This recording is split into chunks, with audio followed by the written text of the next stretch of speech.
What's up guys, you're watching Li-Fi TCG. Today's video is Legacy Death Shadow Blue-Black. So a few weeks ago there was the Beijing Orlov Legacy tournament in China, which is one of the biggest like privately run Legacy tournaments in Asia. They run it every year. It's an annual tournament, normally towards the end of every year, and I played in it last year where I played Rug Delver. I think you can find the video I did about that on my channel. Of course, when I played Rug last year, that was like pre-War of the Spark, pre-Modern Horizons. Vryn 6 didn't exist, Dreadwood Arcanist didn't exist, you know, Rug wasn't really considered such a top deck back then. But you know, I played it anyway, and I was one win away from making the top 16 cutoff. There was about 150 players that year. This year there are a few lesser players, maybe slightly over 100. And even though Rug is now like the top deck, or it was just before the ban, which was of course Ren was legal for this tournament, I just played Death Shadow. I thought Rug was like the top deck that everybody was prepared for, with things like Submerge, for example, which works against Rug but doesn't work against Shadow because you don't have any forests, and also that the Shadow itself can be favored against Rug Delver because Lightning Bolt's not effective removal against this deck, and it's easy for your creatures to outsize theirs. So the list that I played for Death Shadow, I'm recording this at night, so I've got my desk lamp on, which means there might be some glare issues, but I'll try and hold my cards at various angles so you can see what's going on. For Death Shadow, for Street Wraith, 2 Jace, Vryn's Prodigy, and the normal slot that I play here for a while has been 2 Tombstalkers, but I've been playing 2 Vantress Gargoyle instead. This is a pretty new card from the latest set. A few of my opponents had to read it, of course, which presents some difficulties in China because they need a translation for my English versions. So what this does, it's for 1 and a blue, 5/4 flying. It can't attack unless your opponent has threshold, so then your opponent needs to have 7 or more cards in their graveyard, otherwise this can't attack. And this can't block unless you have 4 or more cards in your hand. And it has the Ghoulcaller's Bell ability, so you can tap it and both players mill 1. The reason why I like this card, partially because so obviously what you're comparing this with is like Tombstalker or Gitmag Angler. So upsides this card has is that it's blue, so that it pitches to Force of Will, which is quite a relevant point, especially when you also have Force of Negation in your 75 as well, so it matters for that too. It's much easier to cast compared to the Delve creatures. Like you can play out multiple if you draw them together.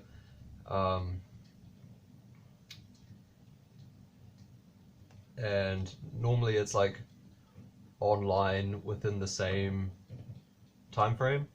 Like the amount of turns it takes for you to get the cards in your graveyard for the Delve stuff is like relatively the same time frame as it takes for you to get your opponent to threshold, either by them putting cards in their own graveyard, and the mill ability of the card itself. Yeah, normally I just found this card was overall like much more smooth and like easy to sequence compared to a Delve creature, and plus the fact that it's blue was also important, and the fact that it can be like a blocker on turn 2 is okay.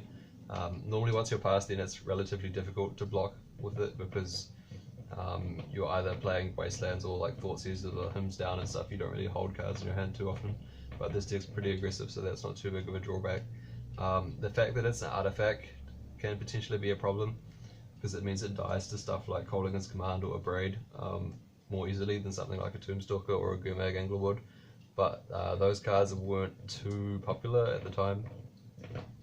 The other thing is that the card type artifact means that it buffs your opponent's Tarmogoyf, but normally that's not too big of an issue. So yeah, I've been pretty happy with the Vantress Gargoyle. Just the fact that it's so easy to cast compared to the Delve cards, and the fact that it pitches to Force is like a big enough upside compared to the drawbacks that I was happy to play it. So the non-creature spells, we have 4 Thoughtseize, 4 Ponder, 4 Force of Will, 4 Daze, 4 Brainstorm.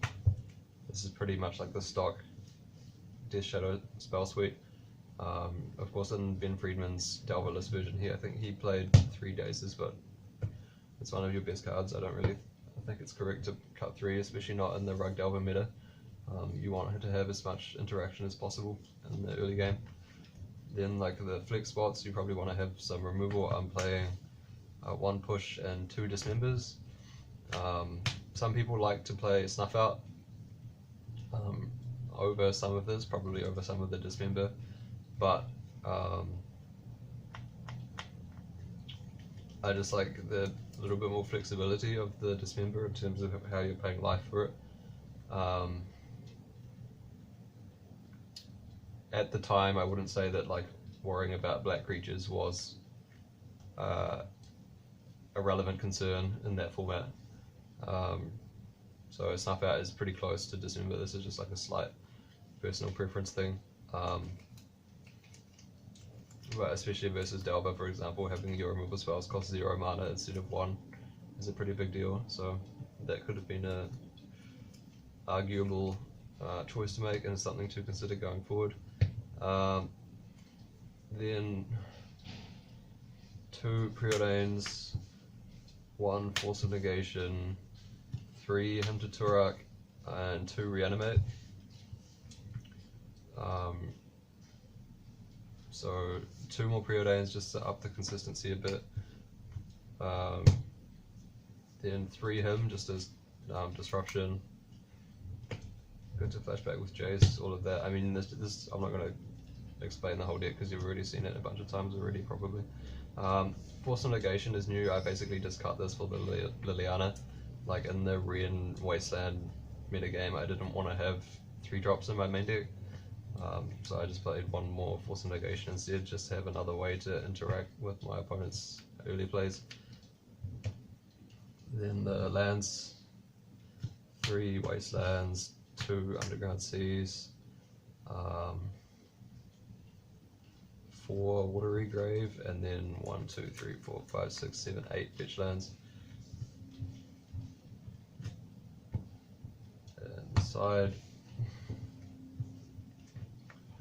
1 Infernal Contract. Still really like this card. One of the best options you can possibly have against blue-white decks. Now with Mystic Sanctuary and the Wrenn-Ban Miracles is going to make like a pretty big comeback, so I definitely recommend everybody to play 1 copy of this. 2 Ratchet Bomb. I wasn't expecting too many Chalice decks, so I cut the 3rd Ratchet Bomb for a Hydroblast, which gives you more options versus like Rug and Burn, and against like some Chalice decks, it still is an option there as well because it lets you counter Blood Moon and stuff. Didn't regret this decision, but depending on what meta you face, you could change it back to the 3rd bomb.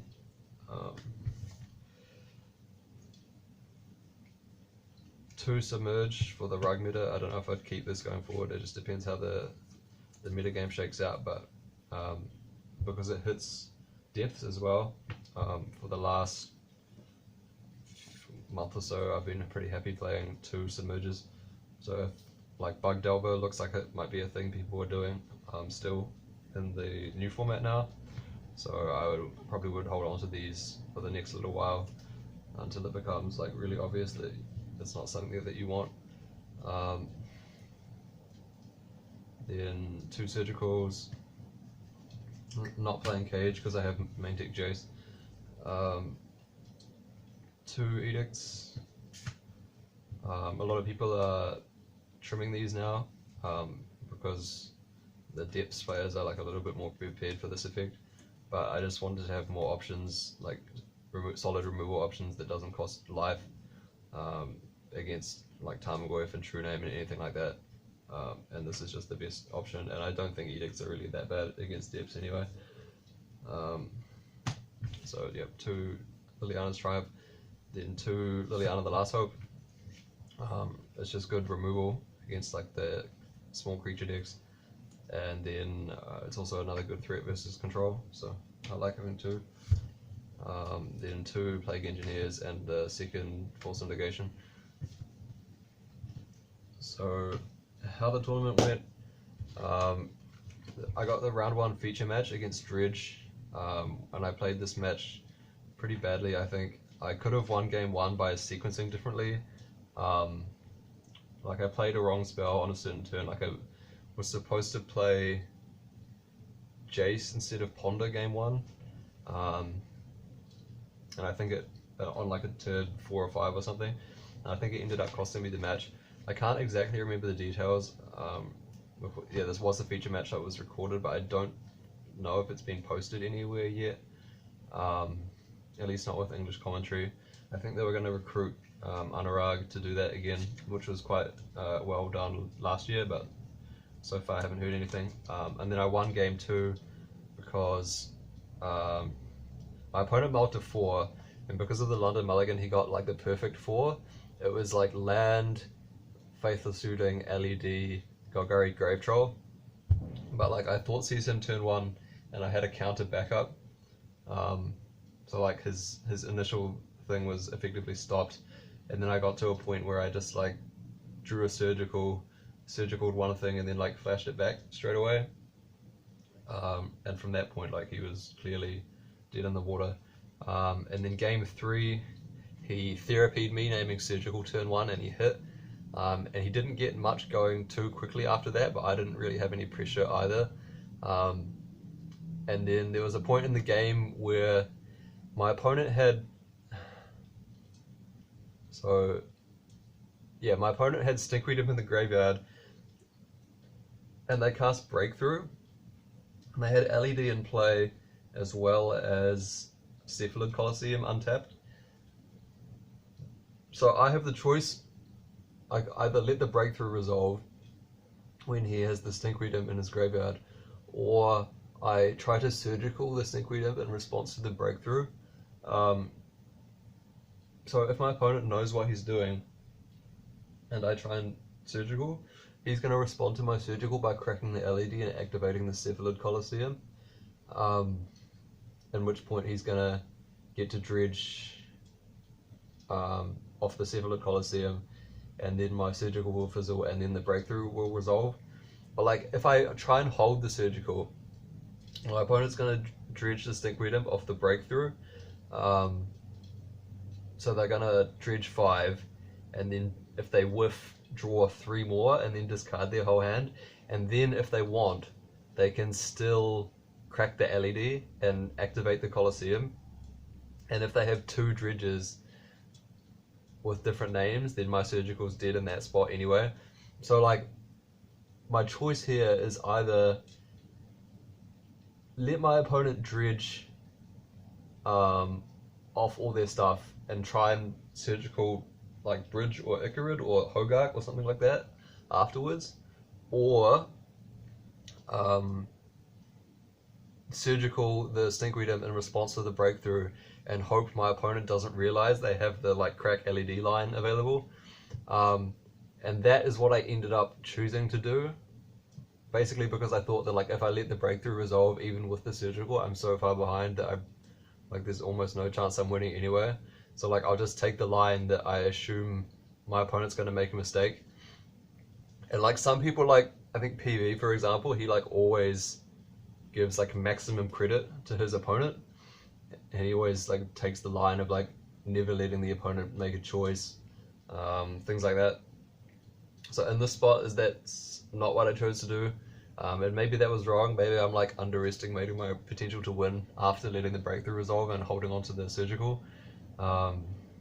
It's a little bit debatable, but it's some of my friends, like the people watching the match behind me, like asked me afterwards why I did that, and I definitely was aware of it at the time that he had the like option to do that, but it was like a calculated move by me to play the surgical anyway, but maybe it was still wrong. So round 2 I just crushed this Maverick player.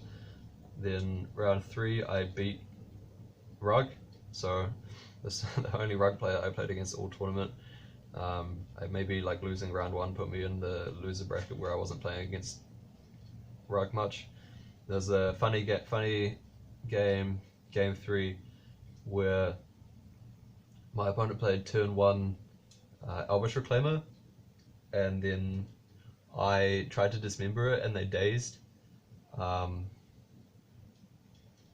I took the damage off the shock and then took 4 off the Dismember. So like the next turn I just played like 2 shadows and then another shadow the turn after that, and you know he just couldn't recover. So that's like one of the ways you can see like Rug can beat, like Shadow can beat Rug. Just your threats are cheaper and bigger. You can just tempo them out. So yeah, I won that match 2-1. That was the only Rug player I played against all tournament. Next game I played against Miracles. Game 1 I just punted. I cast a cantrip into my opponent's Narset just because I wasn't paying attention. I just haven't played against that card enough to get like the muscle memory in. And then game 3 I just got really unlucky, I think. Like I basically got my opponent hellbent and then just top deck lands for the rest of the game, while they top deck just like infinite spells. Like at the end of the game I had every land out of my deck except for 1, and I still had like both my Lilianas still in my library and that kind of thing. But like you gotta play well to insulate yourself from those situations where you get unlucky, and that's just obviously not what happened in game 1. Next game was against Sneak and Show. It's a pretty good matchup, I think. And then in the third game, I think my opponent mulliganed a lot as well. So not too much trouble there, although I did lose game 2.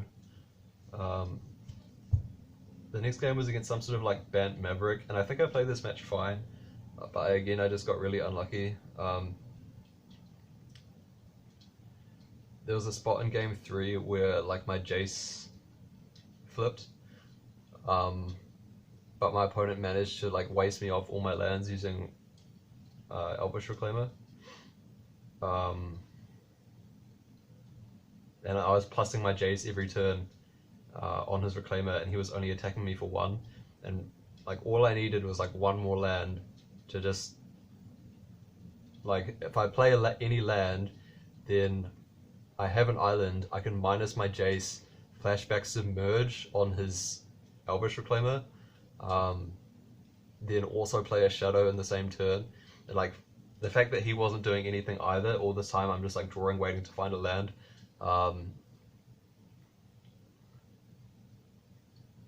That would have been like such a big tempo swing that it would have like flipped the match pretty quickly in my favor, I think. But like what happened was that I drew Marsh Flats when I was already down to 1 life, so he won.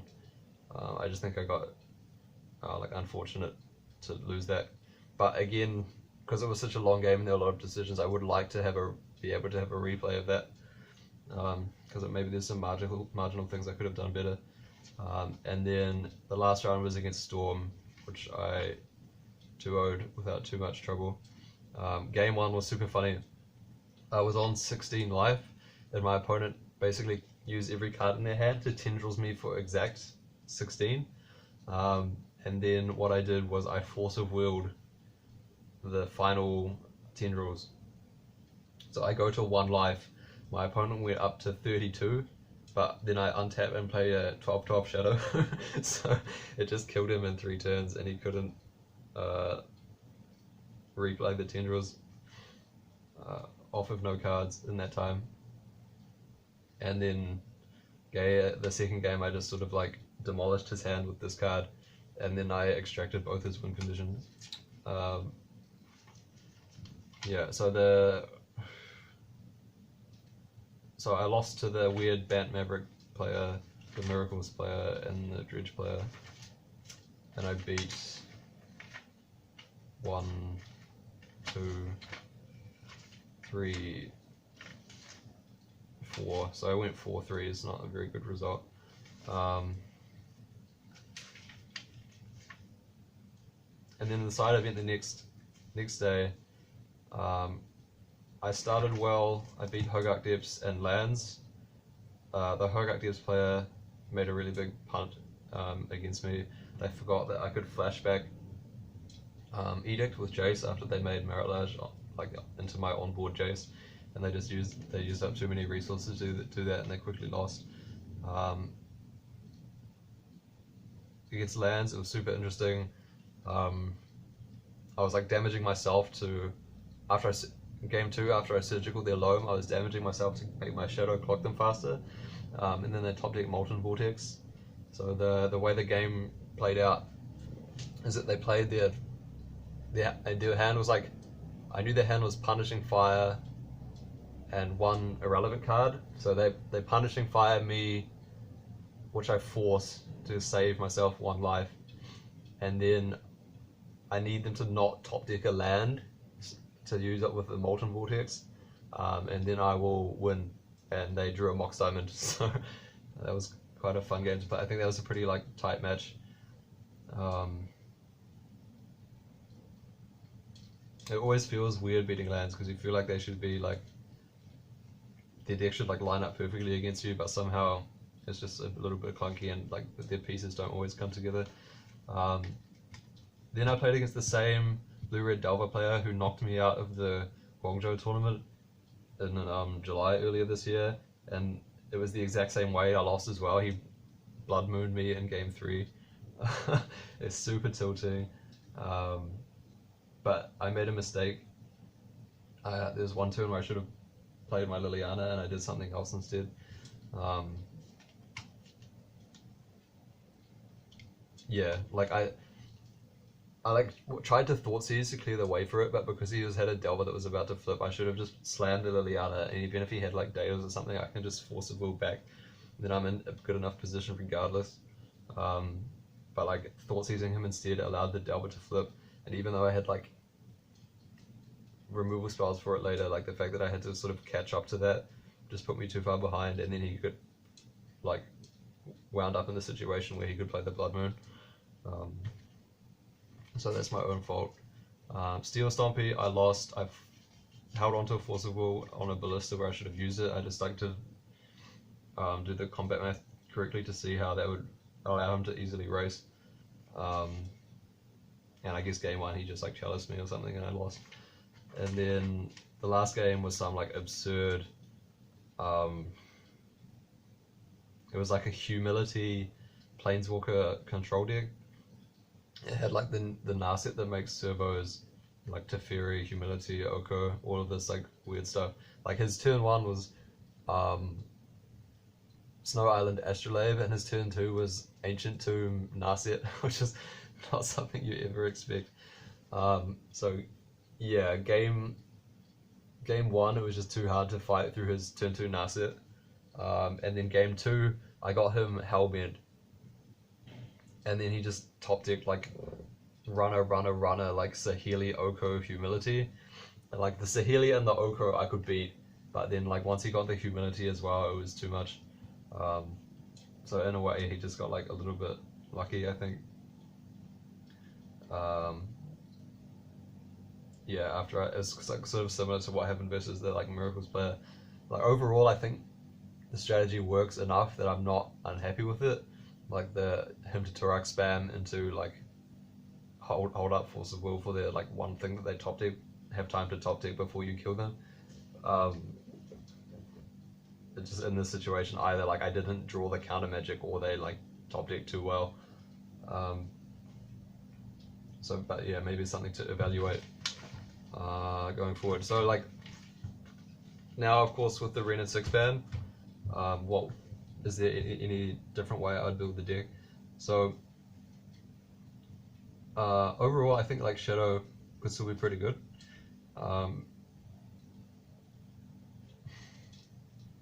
Like obviously, I think it's one of the best Daze decks, basically. Especially with no Ren making Rug a lot worse. Now you have to think about like only blue, red, or Grixis, which are relatively easier matchups, I think. So I would still play 4 Shadow, 4 Street Wraith. Pretty obvious. The 2 Gargoyles I think are solid. So like after I played the tournament, I sort of had the revelation that like in a way, going all the way back to like Ben Friedman's version of Death Shadow without the Delvers, where it played like 2 Jace Vryn's Prodigy and 2 Gourmet Angler. In a way, you kind of had to do that because you couldn't play 4 Gourmet Anglers. Like, there's no way you could feed the Delve for multiple. So that if you drew more than one together, they would just be stranded in your hand. So in a way, you had to play like a split of Angler and Vryn's Prodigy, which kind of sounds odd because yeah, they're like they both need cards in the graveyard, but you know, you could like flip your Jace and then play the Angler, or Jace only needs 5 cards where Angler needs, you know, as many as 6. Yeah, like Jace isn't like eating the cards out of your graveyard is the point. So, but now you have Vantress Gargoyle, which doesn't clash with itself at all. So I think what's arguably a solid choice is cutting the Vryn's Prodigies for 2 more of the Vantress Gargoyle. So you can, I think you can afford to play the full set of Gargoyles.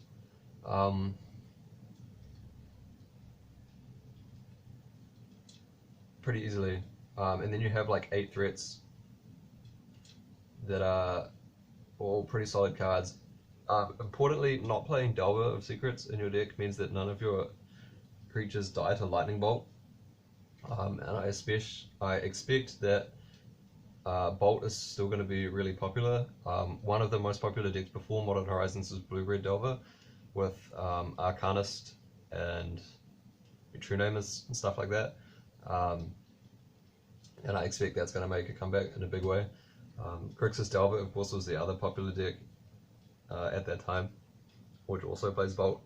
So I think if you can build your Daze deck in a way that none of your stuff dies to Bolt. Of course, Jace, Vryn's Prodigy is really bad against Bolt. Then I think that could be a correct decision going forward. One question you might ask is like, well, now we're not really using our graveyard for anything. Wouldn't you rather play like 1 Gourmet Angler over one of these instead? And I think that's a defensible choice. You know, entirely reasonable, but I just think that like the Gargoyle itself is so much more appealing than Delve creatures, just because of how much more easily castable it is. But if you want to play like a 3-1 split of like 3 Gargoyles and 1 Angler, or like 2 and 2, then that could easily work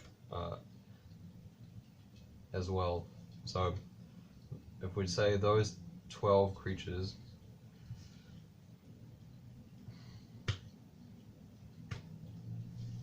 then we go on to the spells. We keep those same core spells as before. Whoops, one of my Brainstorms has disappeared. There we go. So 4 Brainstorms, 4 Daze, 4 Force of Will, 4 Ponder, 4 Thoughtseize. If we keep all of those as well.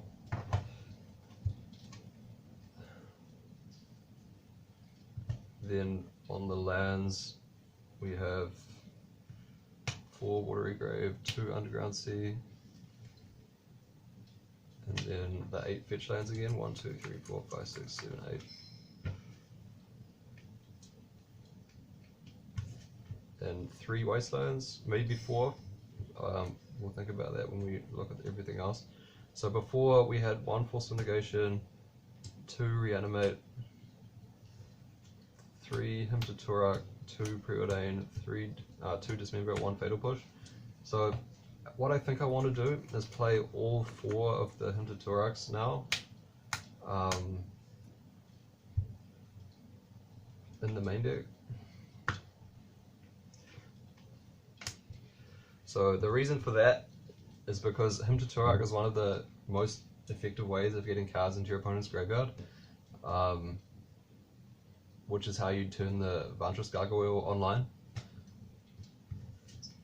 And also because we're cutting the Jaces, we're not as likely to get flooded on him effects, or if we want to double him, we're not going to have the Jace to let us do that. So we'll just add the 4th copy of the Hymn to Tourach instead. I think that is a pretty solid choice. Then I think 3 removal spells is still feels like roughly the correct number, so I'm just going to stick with the 2 Dismember and the Fatal Push. It's possible that you can play the Snuff Out or whatever, that's fine. I'll start with 3 removal spells. You could possibly add a 4th depending on what metagame you expect, but again, I think if we expect a lot more like Miracles decks, for example, then I don't think we necessarily want to be playing 4 removal spells made. And that's the other good thing about Dismember compared to Snuff Out, is that you can end phase it on your own shadow, just to use it as a pump spell. And then Snuff Out, you can't really do that. So the last few spells from the previous version of the deck were 2 Preordains and 2 Reanimates. So in a way, this is kind of flexible.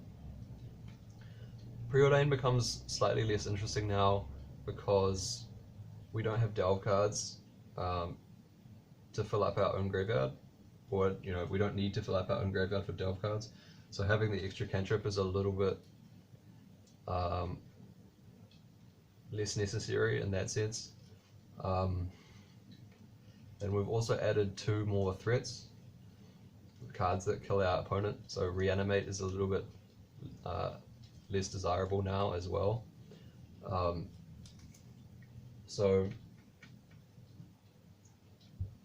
One thing that I have seen with the blue-black Delver lists that are becoming a bit more popular now is Thought Scour, because you can target your opponent to mill them for the Gargoyle, and of course in those decks you can target yourself as well if you want to play a Gurmag Angler. So that's one possible option. I'm not a huge fan of that card just because I think the card itself is quite underpowered. I don't want to play 1 mana just to cycle and mill. It doesn't seem like an effect that's too appealing to me. But it's one possible option available.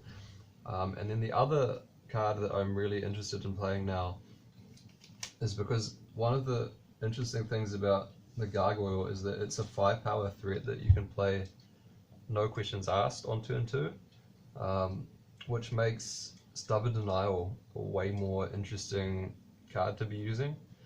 So I might be quite interested in playing 2 copies of Stubborn Denial in these slots.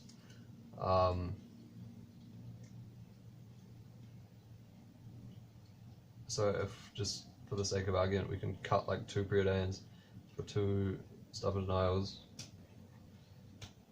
and then this could be 1, 2. You could keep it as 2 reanimates. That's probably not what I would want to do. Probably trim it down to maybe only 1. Then either 1 reanimate and a cantrip, so either the Preordain or just like 1 random Thought Scour, or 1 reanimate, and then you could even add like a basic land.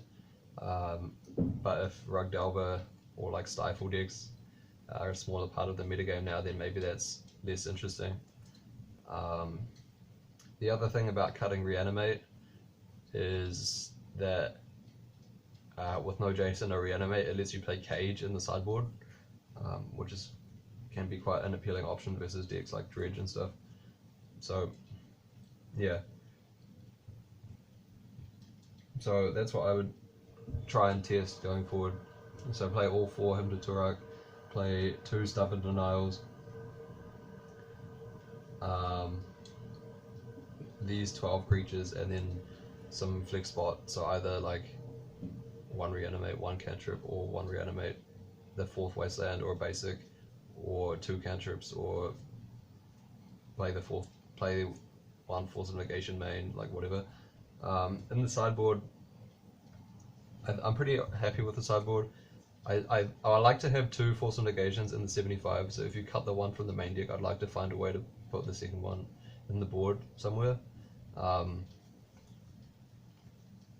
And then maybe now with the Renin 6 ban, like Submerge and Hydroblast may be less good or less necessary. So that's where I would look for making cuts. But if Blue-Red Delver, for example, is a strong deck, then I want to keep like the Liliana's Triumph and the Liliana's and the Plague Engineers and all of those. Yeah, I don't feel like there are really too many flexible slots here. So yeah, haven't had a chance to test this idea yet with the 4 gargoyles, but Jace is a pretty weak card in Legacy. Having to spend 2 mana on a creature that's vulnerable to like every different kind of removal. It's nice that you have more non-creature threat options to play against the control decks. And trimming those does sort of scare me a little bit, but if you have the Stubborn Denials to keep your opponent off balance a little bit, then that helps compensate for that, and you still have the 2 Planeswalkers and the Infernal Contract in the board, which also help to deal with that weakness a little bit, even though overall the 75 will be a little bit weaker in that area, but I think hopefully it's balances out. So yeah, that's what I did play, and what I would recommend going forward for Blue Black Shadow. Of course, the version with Delver of Secrets was pretty popular in the Arena 6 format, and I think maybe that version was slightly better. I think it was definitely better in the mirror. I mean, not in the mirror, sorry, against Rug, just because having the 1-drop threats in your deck made you a lot stronger versus Wasteland. But now that Ren's not a thing anymore, maybe that's not so much of a concern. And if you're going to be playing against like Blue-Red and Grixis, then having non-vaultable options seems a little bit more appealing. The other thing I would watch out for is that like people are trying Veil of Summer in a lot of different decks now. Like people are trying Miracles splashing green for Oko, and they have Veil of Summer in the sideboard. So if that becomes really popular, then I think this build of the deck, the viability of it really drops off a lot. You don't really want to be on like a 4 hymn deck if Veil of Summer is going to be really popular. When you're playing against stuff like Storm, you can normally like wrangle your way through it. Like you him with like Daze backup or something, so you can counter the Veil of Summer when they have it, or you like turn 1 they play a Ponder or something, and so you can Thoughtseize their Veil and then him to Tourach them the turn after that. And then they don't really have any removal for your threats, so they can't make the game go too long. But against something like Miracles, when they can really draw the game out, and you kind of want your him to Tourach to be viable, even on like turn 4 or 5. In those cases, him to Tourach becomes a lot worse. So I would always just sort of like keep an eye on what the metagame's doing.